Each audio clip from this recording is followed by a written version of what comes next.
Let's take a review of 2025 and find out how the country fared in comparison with previous years, maybe specifically 2024. Let's talk to two lawmakers now. One of them is Honorable Bagos, Dachung Bagos, who was in the studio with me, and later on we'll speak with Honorable Ose Honorable. Honorable Bagos, I'd like to welcome you to what I would call perhaps the last edition of Political Paradigm for the year 2025. Welcome. Yeah, thank you, Terry, and good afternoon. We were taking a look at 2025 and assessing governance, politics in general this year. It's been an amazing year. For some, governance took the backseat because, especially at the subnational level, because a lot of governors were fighting for their survival and we saw a lot of defections. But before we go into the politics of the conversation, let's take a look at the governance aspect of it. Let me get your thoughts on the economy. When the president was presenting the budget's 2026 budget, he harped again on the turning around phrase, which is always used, turning the corner phrase, which is always used. What are your thoughts on the economy in 2025? Yeah, well, Terry, as a representative of the people and someone that is always with the people and be able to hear the yearning and the complaints of the people. So I will look at the economy in two perspectives. Two perspective in the sense that what government is saying, what is on paper according to theory, and what is practical on the streets. So whatsoever the GDP of Nigeria, yes, looking good, it's about $360 billion as it is now. Strongest economy in Africa, the strongest in West Africa, the largest, and so on and so forth. But again, translation and to translate that GDP to reality of what Nigerians are feeling on the street, absolutely, is zero. That Nigerians are still feeling that, look, here, whatsoever the reforms that has been brought by the current administration, they are not yet feeling it. And, I'm happy that even the presidency have owned up to the fact that saying that things are getting better. Meaning they know that the situation is very, is hard on the people, so things are getting better. So if you look at 2025 in general, I will say that 2025 was a year of resilience for Nigeria. A year of that Nigerians have to really walk through it. A year that Nigerians have to be encouraged. You know how you're pulling, you're climbing, exactly. Yeah. So that was 2025. That Nigerians look at the hill up, so they have to push through. That was 2025 for Nigerians. So for me, if I have to tag 2025, I would tag 2025 as a year of resilience. That Nigerians really endured. Nigerians were patient. Nigerians were understanding, and at the same time looking up to the renewed hope that they were promised. Well, why do you think that the impact is still not being felt? Because it would seem that some of these policies have been commended. You also point to the GDP growth, which has been hyped up by this administration. Why is there no resultant impact on the day-to-day living of the average Nigerian? First of all, from the start of this administration, Terry, most of us, and even commentators, analysts, everybody, faulted the fact that the removal of fuel subsidy was removed without precautionary measures. Yes, removal was good. We want to stop corruption, check, we need more resources, and so on and so forth. But there were no some certain measures that, look, we're going to remove this. But as we are removing this, it's just like a DJ. He's just like a DJ in a party playing songs. So he's removing song A, and he's not keeping the space or the hall empty before he plays song B. So there's something, and you see the DJ jerker before the next song comes in. So where we missed it as government is that there was that space when fuel subsidy was removed. And you know that in economics and governance, things have to continue. Everybody have to eat. Mm-hmm. You have to eat in the morning, afternoon, or even if you don't eat in the morning and afternoon, you have to eat once a day. So that gap gave room for what we are having today, that government is trying to put up these policies to be able to meet in the gap. Mm-hmm. So, but before the removal of fuel subsidy, most of these policies were in place. So when you remove the fuel subsidy, people will feel the impact. So removal of the fuel subsidy without measures to checkmate and to cushion the effects of the removal of that was what have caused this present administration the gap in the past 1 year, that people felt the impact immediately. Now, yes, food items are going down in the market. Everybody agreed to that fact. The issue of insecurity in the Northeast have reduced. People so have all years. So positively? people have owned to that fact, and it's there. But you still have the issue of insecurity in the North Central and in the Northwest and on the plateau. We just buried 12 people last week. So these are issues that people will need, are still looking up to. That what are you doing in terms of insecurity? If you are addressing the issue of economy, the issue of insecurity. So I must say yes, the handling the issue of insecurity with managers of the insecurity, having a former chief of defense staff that was well praised with his reforms, now a minister of defense, and now minister of defense, and people are looking up to what are those total and final measures Absolutely. that will be brought into place. So in general, you can't talk about the effects and the hardship of the economy without the implications of what insecurity have caused to farmers, Absolutely. have caused to transporters, have caused to our farmlands, have caused to a lot of people that has, from insecurity, we now had food insecurity. There's something the president harped on when he presented the 2026 budget. He talked about fiscal responsibility. And many have pointed to rascality or irresponsibility in terms of fiscal reactions of government officials, and which is responsible for setting issues around budget funding or implementation. What do you see, or what are your thoughts on your belief that 2026 will be a better year? Because one of the questions I asked several lawmakers on that day that the budget was presented was, what is the confidence that the 2026 budget will not go the same way as the 2024 and 2025 budget in terms of funding and implementation? I will give that back to the lawmakers. I was in there. And we ensured that the budget cycle run for 365 days, from January to December. And, then the budget was running for 365 days. But now we gave it a time frame of January to December. So, and that was how we thought the budget should run.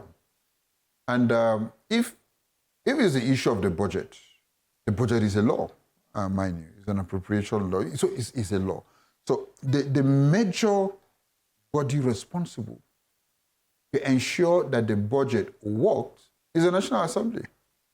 Oversight, monitoring and evaluation, ensuring that items line by line in the budget is being funded, is ensured that it's being... So whatsoever the MTEF, the medium-term... So whatsoever the MTEF gave towards the budget, that should be our framework, a working tool to ensure that that the budget the budget works concurrently according to our IGR. So if a government has claimed to have had enough resources for revenue, we had more revenue generated, you hear customs talking about the revenue generated, FIRS talking about the revenue generated at different sectors, and especially kudos to government that the non-oil sector has been able to produce more revenue even than the oil sector. So if we have all that, so why will the budget not be funded? Yeah, I think the Minister of Finance later said we had a revenue shortfall. And some of these things were predicated on the projections in the MTEF, in the 2024 to 2026 MTEF at the time, which I think put the crude oil production at 2.12, and it turned out to be about 1.4 something. And the crude oil sales at the time was put at $74 per barrel. Yeah. Now, the projection for the 2026 MTEF is at 1.86 million barrels per day. And the crude oil sales are around $64 per barrel. Is that realistic enough? Because that also suggests another revenue shortfall if we have downgraded our projections. So Terry, for me, I'm not an economist. But in terms of budget and in terms of looking at the economy of a country, that whatsoever the shortfall at a certain particular point in time, you should be able to have immediate alternative. An immediate alternative is just like stockbrokers. Like they are looking at it, sell, buy, sell, buy. So they should be able to have a team, the economic team that, look, this thing is going down. 1 week has shown that this thing is going down. What are the next measures? Put in the next measure, do this, do that, immediately be able to address it. So no matter the adjustment, 3 weeks should be able to give government the opportunity to adjust. If it is this, what's the next measure? Even if it is the loan that you are talking about, have you this loan to be able to meet up the deficit? If it is not loan, what can we do? What is our bonds saying? What is our stock market saying? What is the private sector saying? How can we be able to match up? Because every budget line item budget, Terry, is a lifeline of the country. So if you have a budget that have not moved for 1 year, which means it automatically shows that the country has been in ICU. Yes. Has been in ICU. So the economic team, I see the economic team as professional consultants in a hospital. That here is a critical case before it becomes cancerous. So that's the kind of, the economic team should have an economic war room. Because the economy of the country, once it's not been funded, you are calling calamity onto the country. So whatsoever might have happened, leadership should take responsibility that, look, they had failed in that perspective. So to Nigerians, that it was because of the oil projection, use of projections. So the economic war room should be able to pick in alternative immediately.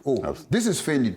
Let's use this. This is failing. Let's use this. That's what we expect from the economic team. Are you worried about the borrowing of this administration? It would seem the president has borrowed over $24 billion in external financing and more than 1.15 trillion domestically. Many say that may not be the problem, and the question would be, how impactful have these borrowings been? So that's just, in short, you've just given the answer out that, look, I'm not worried about the borrowing, but I'm worried about the usage. Because every country borrows.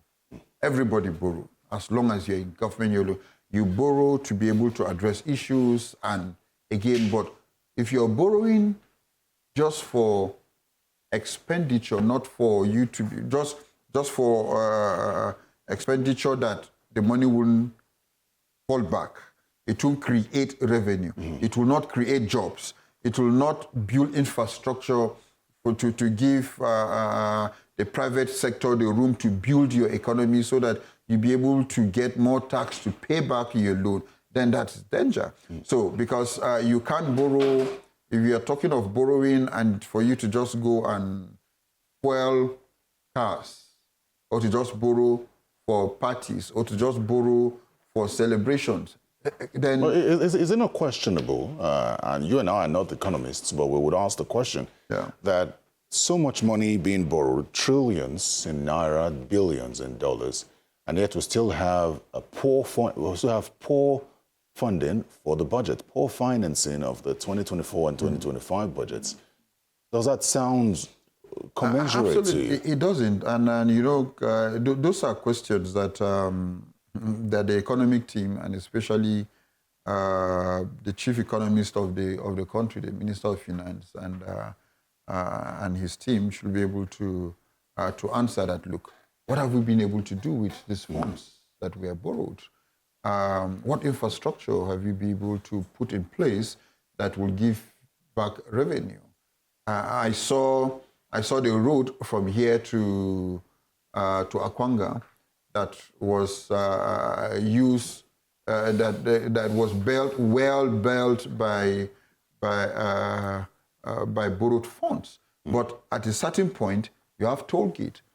Driving, when I reached the toll gate, Terry, I paid the toll gate with joy, because I drove through that road, no potholes. It has shortened my time of travel. It has addressed the issue of insecurity. Reaching to that toll gate, I pay without even asking questions. I wouldn't even mind paying double because I've seen it, that this road was built with borrowed funds. And I know that with the toll gate, I'm part of the process of paying back that loan. Because every loan that the country paid, you are responsible as a citizen. You are responsible as well, because it was borrowed to ensure that it make life better for you as an individual. So those are kind of things that we want to see, that all those borrowed funds are properly utilized. So, you know, another thing now is the new tax laws. And I say that a lot of Nigerians don't understand what it means until if it is implemented from the 1st of January. And this is coming on the heels of the concerns raised by Honorable Abdulsamad Dasuki about what he considers an illegality. He says that there is no way that the new tax laws should be implemented because it is different from what Parliament passed. I don't know if you followed that conversation, but I would link that and ask you what your general thoughts are about taxing Nigerians more from 2026. Yeah, well, on the tax law, the National Assembly knew what they passed and what they are saying on the paper. So if that happened, I'm not in the House, so they should be able to query that as it is. But again, if I have to plea with the current administration and with the president, that he's been applauded with some of the renewed hope policies in terms of economy, that things are getting better in the market. We're waiting for when it will get to where we were. But having the tax law now, looking at it very well, Terry, and I was opportune to look at some part, not all, though, that it's going to be another burden, just like the removal of fuel subsidy. Because there's no way I'll be operating a business and you're charging me and I'll be paying tax more than the VAT or the previous tax, that I will not add it on goods and commodities. So the rise that has now come down to less than 100,000, So whosoever, in as much as they're saying that no tax on some certain areas, but there are some certain processes or some certain aspect that even the non-taxable items will go through. So in as much as those non-taxable items will go through some certain process within the economy that are taxable, there will be addition on those non-taxable items. So that's a chain that government needs to look at. That look, in as much as you're talking about no tax in agriculture, but there are some, before those non-taxable agricultural There's produce, indirect taxation. yes, will get to the ordinary Nigerians, it will be taxed. Honorable, The motor guy will be taxed. The guy buying the car that will convey those will be taxed. So what do you advise now? So whatsoever policy government has now, the tax policy should be able to hold on for a certain moment and introduce it in phases. In the sense that look at those multinationals that will bring in revenue into the country, give them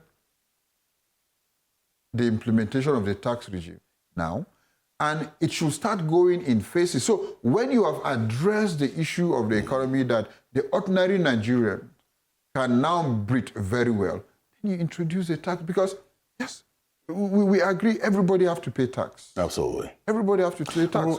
So those are areas that, for me, let the heat on Nigerians, let it go down. We're almost, then now introduce it a little bit. It's interesting how time flies, but let me ask you, we still have a lot to talk about. Security going into 2026. I want to know what your thoughts are with regard to 2025 and the adjustments made by the president. You've spoken severally on channels television about the issue of security, especially in your state and the North Central in general. Talk to us about what your thoughts are on how this government has handled security so far this year, and what you believe, what you expect to see in 2026. Yeah, handling insecurity, I will say, commendable to a certain aspect, that the issue of Boko Haram is going down. But again, I must commend what we have been so clamoring on. Look, there are some certain group of insecurity, some certain form of insecurity in Nigeria that needs to be tagged as terrorists. So I would give it to government that, look, bandits are now being tagged as terrorists. So government should address them and deal with them as terrorists. Kidnappers are now being addressed as terrorists. So they should be able to be addressed as terrorists. So now some of these headsmen that have been killing our people should be addressed as terrorists as well, because they are the people that have been terrorizing our people. That's the position the president has now taken. Yeah, so they are people that have been terrorizing our people. So once you have been able to address that aspect, you should be able to deal with them as terrorists according to the law. So that is commendable to government. What I want to see in 2026 in terms of insecurity, to give every state government the ability and the capacity to be able to handle insecurity. Let's take security to the local level. Civilian JTF worked in Borno. And the reason why it was because people own the issue of insecurity. So for us to own the issue of insecurity, the issue of state police need to come into play immediately. Because once the issue of state police is being legalized, we'll be able to handle the issue of every local government will be in charge of its own security. Every village will be in charge of its own security. And you have command and control immediately. Time of response will reduce. So these are issues that if the president looked into very well, address the issue of state police, I can tell you the president will have the opportunity to be praised by Nigerians as one of the best presidents in terms of the issue of insecurity. So those are issues that we're looking at. We're waiting for state police. Well, interestingly, the president seems to be very much interested in state police. So let's see how that plays out. Let me take you to a little more contentious issue, which is the Electoral Act amendment, which the House of Representatives has just concluded. And there are some aspects of it that have generated concerns. One of the things is lawmakers rejected criminalization of inducement of the party delegates to a primary election. What do you make of that? Now, I could tell you the argument. Some have said that some of their constituency or constituency projects they do could be termed inducements. Does that come off good to you? Yeah, but Terry, the word inducement doesn't even sound good. Absolutely no. Anything that is being induced and according to the ICPC law, definitely is against the law. So what does even before the Electoral Act, you see, mine is that when we don't look at most of our laws and we just cage in one place, even without the issue of being inducement, the issue of inducement being legalized, being looked into the Electoral Act as a crime, already we have the ICPC. Well, when you're talking of inducement, definitely is bribe. But the ICPC Act, you have different aspects of the law that talks about such issues. So, where we usually have problem in terms of the fight against corruption is that this issue of see something, say something. Let's have proof. Let's have facts. Let those that are responsible to handle the aspect of the law be able to handle it. But we have made the issue of giving delegates money to be the normal thing. No. What you're supposed to do with delegates is lobbying. You're supposed to lobby delegates. You're supposed to talk to delegates. You're supposed to convince the delegates. So the issue of making it a norm that it's the money bags that have been able to talk to delegates, unless we have examples, things will never change. Unless we have example, a child of a common man that have reforms, that have ideas, will not be able to get into office by convincing delegates. So if we now make it an issue that it has to be monetary for delegates to perform, then that's where we're going to make it. So you believe that? So by making it even to be part of the Electoral Act, we're already giving the issue of giving delegates money legal backing. So what you're saying is that it should not have been in the Electoral Act. Exactly. So people... But isn't the law to cure something? So clearly, it's obvious that over time, delegates are being induced. What we expect is that the way ICPC and EFCC go round during election to catch and confiscate monies from people that induce, but that should be the same responsibility of ICPC and EFCC during delegate election. So if you can rate the delegate primaries venue where you see money is being given, the person should be charged to court. Honorable, let's wrap this up now. Let me ask you about politics. I started this conversation by drawing your attention to fight for survival by governors. In fact, not just governors. I think just about every political office holder in the opposition has been fighting for survival. A great percentage of them, especially from your colleagues, former colleagues, they say once a lawmaker, always a lawmaker. The former colleagues in the House of Reps and the Senate have moved to join the Ruling All Progressives Congress. What do you make about all this in 2025, where it seemed that governors took the back seat instead of...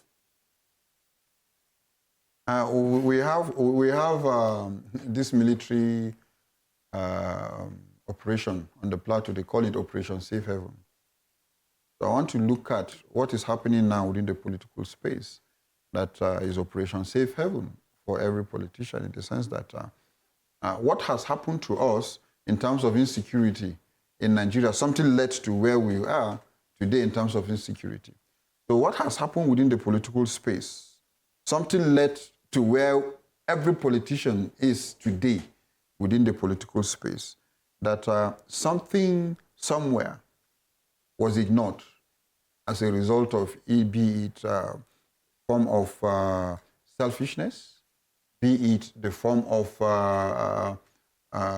in quotes, some certain level of, I wouldn't use the word godfatherism, but some certain level of, look, it must be so-so-so or so-so-so. So, and it has bring in resistance. Yeah. It brought in resistance within a lot of party faithfuls across some party lines that has led people to go and fight for their right. So one thing, if the court has already made example with people that fought within a party system, like me, I'm a victim.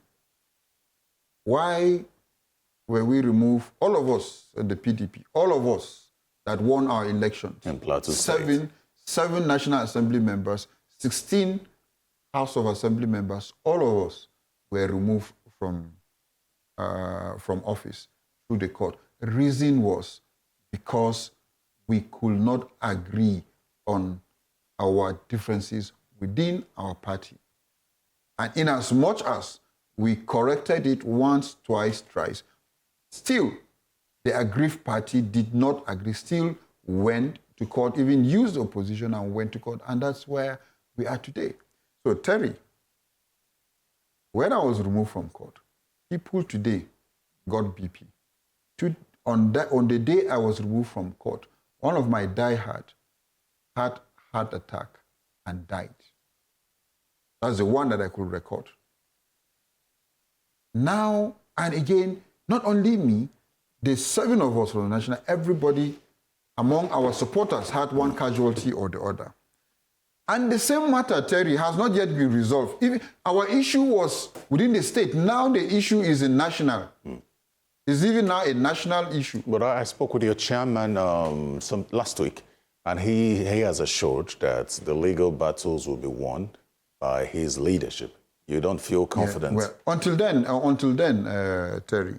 And that's why, because of uncertainty within the political parties' space, now politicking and politics, not politics, has taken over governance because of the uncertainty.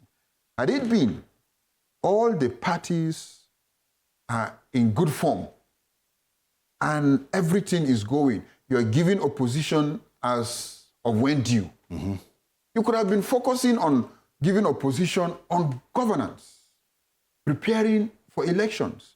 But now you don't even have where to stay. Are we talking about the late Turaki, or we're talking about the late Abdurrahman? That is for PDP. I'm not even talking about other parties. Bagos, interesting. So these are issues that, look, it's not just about, the fault started with us. So now every politician is on you know, when you enter the plane, flight mode. Now every politician is on the mood of Operation Safe Haven for 2027. But one thing I must say is that, look, perspectives change, but ideologies might not. Yeah, Are you leaving as well? Yeah. Well, if I don't have where to go to, where would I go? I will enter Operation Safe Haven. All right, Honorable Bagos, we've completely run out of time, but I'd like to thank you very much for coming to speak with me on Political Paradigm. Compliments of the season, and I wish you... I wish Nigerians the best, and we pray that 2026 will be better off. Okay. But again, I want to beg politicians across board that whatsoever perspective that will change, let ideology not change, because it's ideology that will bring reforms in anywhere. Okay. If I find myself in APC today, I'm not changing my ideology. I want my ideology to change the perspective of what people are looking at that is wrong in the APC or ABGA or any other party. All right, thank you very much, Honorable Bagos, once again for coming.